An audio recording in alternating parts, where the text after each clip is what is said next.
Good morning. Thank you for joining our Bible lesson today. I trust that you've all had a good week. You're doing well. Today we will be continuing our story in the life of Moses, and we'll be in the book of Exodus. Now, just to recap over the previous weeks, we looked at how Moses was rescued from the river as a baby by Pharaoh's daughter, and he grew up in the Egyptian palace. And then last week, Kate shared with us how Moses made some really wrong choices and he had to run away and begin a new life.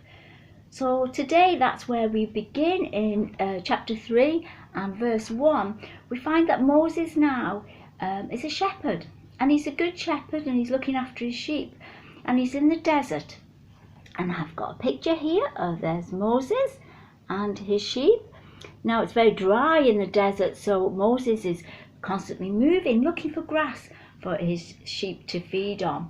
And as he does, he suddenly sees in the distance flames burning. And as he gets closer, he sees that it is a burning bush and there's flames coming from it. But the Bible tells us that the bush is not consumed.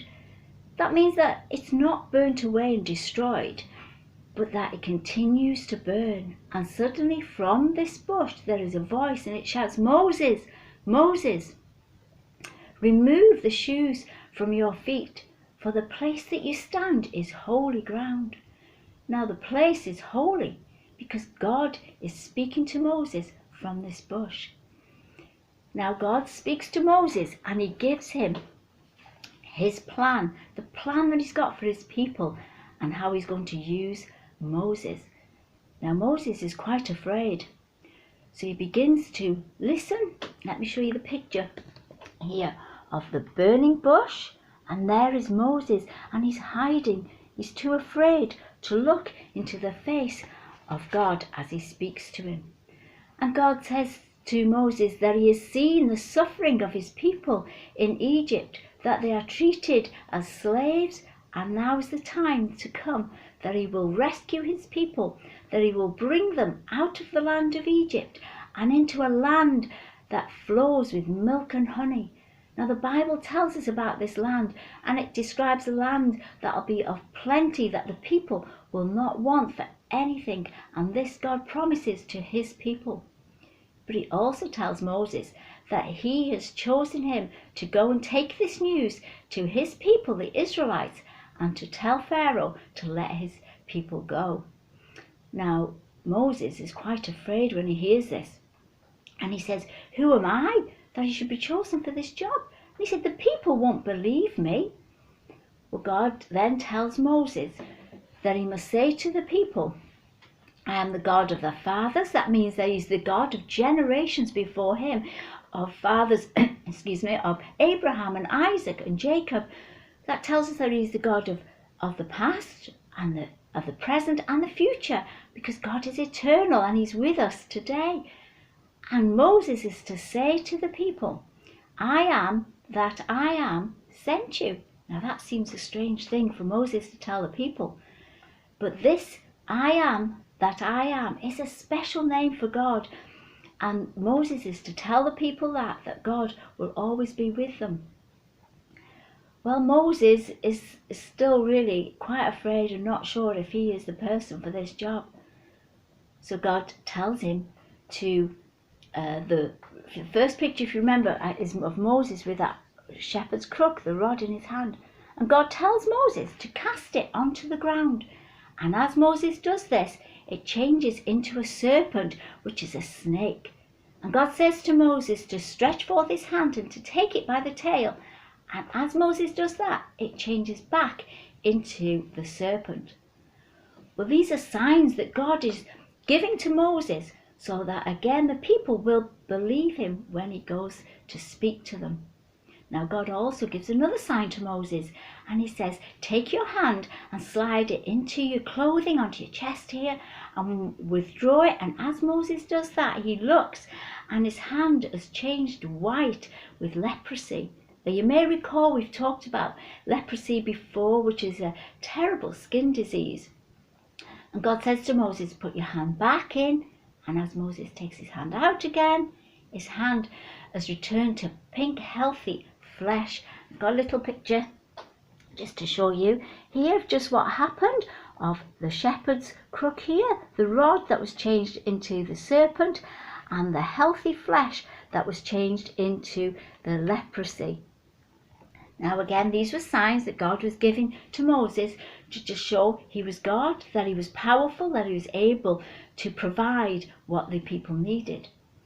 Well, Moses continued to make excuses, and he says to God, but I'm not eloquent, which means that I'm not good at speaking.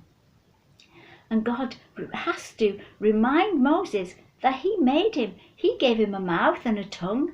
And he says to Moses, I will give the words for you to speak. I will put words in your mouth that you will be able to speak and lead the people. Well, Moses also asks God for a helper. And God promises to send his brother. Moses' brother is called Aaron. And Aaron was very good at speaking. So God said that he would send his brother alongside Moses to help him speak to the people. Well, we read then that Moses returns home to his wife and to his children, and he prepares to leave to return to Egypt to deliver this message. So he meets with his brother Aaron, and they return to the Israelite people, and they give the news to the leaders of the Israelite people. And they have a little picture here. You can see this is Moses and his brother, and he delivers this message of God's plan to deliver his people. And the Israelites believe Moses, and they know that God is with him and that he is the one that's been chosen to deliver and bring his people out of Egypt.